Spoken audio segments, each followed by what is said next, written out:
On continue. Des conditions pour faire une bénédiction. Bien sûr, on doit avoir la tête couverte quand on doit prononcer, quand on doit faire une bénédiction. Et souvent, une personne, donc, malheureusement, donc, il ne se couvre pas la tête toute la journée. Et maintenant, il veut boire son café. Et il n'a pas de kippa. Comment faire? Il y en a qui font comme ça. Ils mettent la main sur la tête et ils font Baruch Ata Hashem. Il faut savoir que ça, ce n'est pas valable. Parce que c'est tout le même corps, donc ce n'est pas valable de faire comme ça. Alors comment on fait? Le mieux c'est de comment faire? Ou prendre un habit extérieur ou je sais pas, une serviette ou quoi. Bon, le mieux c'est d'avoir sa kippa toute la journée, ça c'est sûr.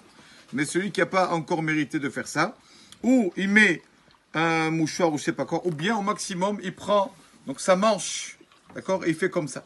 Il fait comme ça, il couvre la tête avec la manche, mais pas qu'avec la main comme ça. Avec la main comme ça sert à rien. Une personne qui moi, j'ai vu une fois en Israël, quelqu'un, ça lui arrivait ça, qui a fait sa prière, ou sa amida ou quoi, et à la fin de la prière, il s'avère qu'il n'avait pas sa kippa. D'accord? Il a fait la amida sans kippa.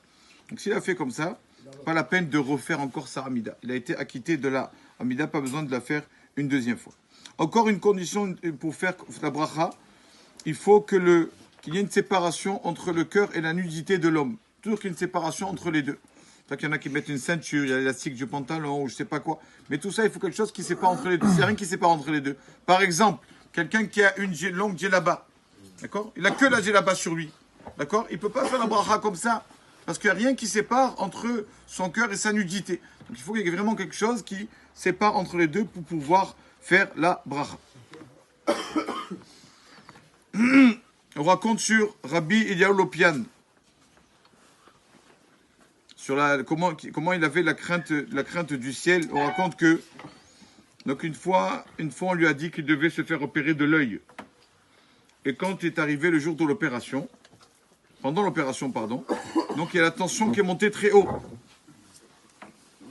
Et donc il a un œil qui a été abîmé, quoi, entre guillemets, et il pouvait plus voir, il voyait que d'un œil. Et pendant ce moment-là de l'opération, il était en danger vital, quoi. Et après l'opération, donc il est resté pendant longtemps à l'hôpital, et tous les élèves ont prié Hachem, tout ça, et bah, Hachem, il allait mieux après. Et le médecin qui a dit, après l'opération, il dit, excusez-nous, mais c'est pas de notre faute. C'est pas la première fois qu'on fait cette opération, et d'habitude, tout se passe bien comme il se doit. Là, on sait pas comment ça se fait qu'on vous a opéré, Rabbi, que votre tension est tellement montée, et votre œil était en danger, vous étiez en danger.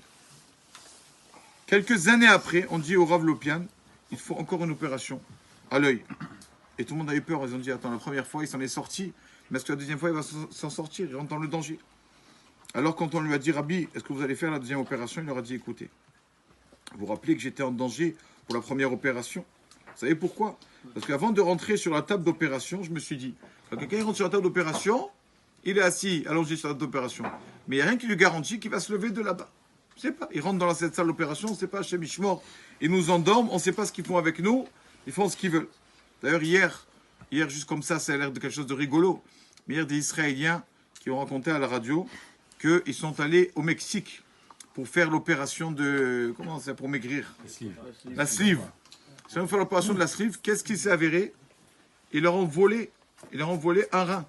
Ils leur ont volé un rein. L'opération, ils leur ont volé un rein. Comme ça, ils ont vu. Donc, on va sur la table d'opération. Donc il a dit, quand je suis sur la table d'opération, je sais que dans le ciel, on est en train de me juger. Est-ce que je mérite de me lever de cette table d'opération ou de rester là-bas? Et comme je savais qu'elle allait être jugée pendant l'opération, donc j'ai commencé à faire teshuva. Et j'ai commencé à réfléchir à tout ce que j'ai fait pendant toute ma jeunesse, etc. Et je me rappelle, depuis l'âge de 12 ans jusqu'à maintenant, je me suis rappelé tout ce que j'ai fait. Et comme je me suis rappelé de tout, alors c'est la tension qui est montée, j'étais tendu, je vais me faire juger devant Kadosh Baruch Hu, je vais sur la table d'opération. Et c'est pour ça que j'étais en danger, parce que j'ai réfléchi à toutes mes actions et ça m'a fait monter la tension, j'avais peur du jugement. Maintenant, je vais me calmer un peu, ne vous inquiétez pas, tout va bien se passer l'opération maintenant et il n'y aura pas de tension. Donc il avait qu'un œil, vous voyez que d'un œil. Et une fois, il y a un de ses élèves qui arrive à la yeshiva, il lui a dit, Rabbi, est-ce que je peux partir de la yeshiva pour quelques heures, ce soir je ne serai pas là au Beth Midrash? Je ne peux pas étudier parce que j'ai le mariage de mon oncle. Rabbi, vous pouvez me laisser, je peux sortir, j'ai permission de sortir? Il lui a dit, tu es sûr que là-bas, tu n'auras pas de problème avec tes yeux. Tu vas faire attention à tes yeux, ce que tu vas voir là-bas, les femmes, comme elles s'habillent, etc. Alors, il a commencé à bégayer. Il lui a dit, n'inquiétez pas, Rabbi, moi et mes parents, on va s'asseoir dans une table à part. N'inquiétez pas, Rabbi. Ça va pas me faire du mal. Alors, Rabbi Eliaou, l'Opian qui lui a dit, écoute bien, moi, j'ai plus de 80 ans. Et je vois que d'un œil. J'ai un œil qui ne voit pas. Et quand même, quand je passe dans la rue, j'ai peur. Peut-être que je vais trébucher et je vais voir des choses que je ne devrais pas voir. Et toi, tu es tout jeune, tu as ta force, tu as tes deux yeux, et tu vas tranquillement comme ça au mariage, tu as peur de rien, tu n'as pas peur du Etzara. Il dit, même si tu dois aller, il faut toujours avoir la crainte de la personne, de faire attention à ses yeux, à ce qu'il va voir. C'est ça le Shovavim qu'on a commencé les parachutes de Shovavim, c'est ça, faire attention à nos yeux. On a vu Ben Porat Yosef, on a vu le parachat de la semaine. Yosef, tout ce qu'il a eu, c'est grâce à ses yeux qu'il a fait attention à ses yeux.